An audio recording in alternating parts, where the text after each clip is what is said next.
Hi friends, அனைவருக்கும் வணக்கம். எல்லோரும் எப்படி இருக்கீங்க ஃப்ரெண்ட்ஸ்? நல்லா இருக்கீங்களா?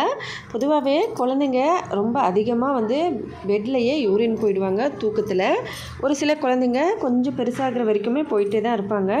யூரின் போகிறதுனால நம்ம வாஷ் பண்ணிடலாம், அது ஒரு பிரச்சனை இல்லை. ஆனால் என்ன ஆகுன்னா, குழந்தைங்க இந்த மாதிரி யூரின் போயிட்டு ரொம்ப நேரம் அவங்க தூக்கத்திலே இருக்கும்போது அந்த ஈரமாகிடுச்சுன்னா அதுக்கப்புறம் இன்ஃபெக்ஷன் ஆகும் குழந்தைங்களுக்கு.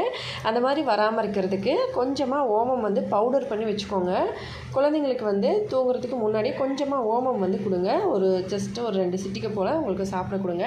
கண்டினியூவாக தினமும் இதை கொடுத்துட்டே வாங்க. குழந்தைங்க யூரின் பெட்டில் போக மாட்டாங்க காலையில் வரைக்கும்.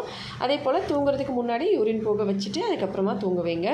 அது வெறும் ஓமம் சாப்பிடல அப்படின்னா கொஞ்சமாக அவல் மிக்ஸ் பண்ணிக்கோங்க. அவல் பவுடர் கூட நம்ம இந்த ஓமம் பவுடரை சேர்த்து கொடுங்க குழந்தைங்களுக்கு.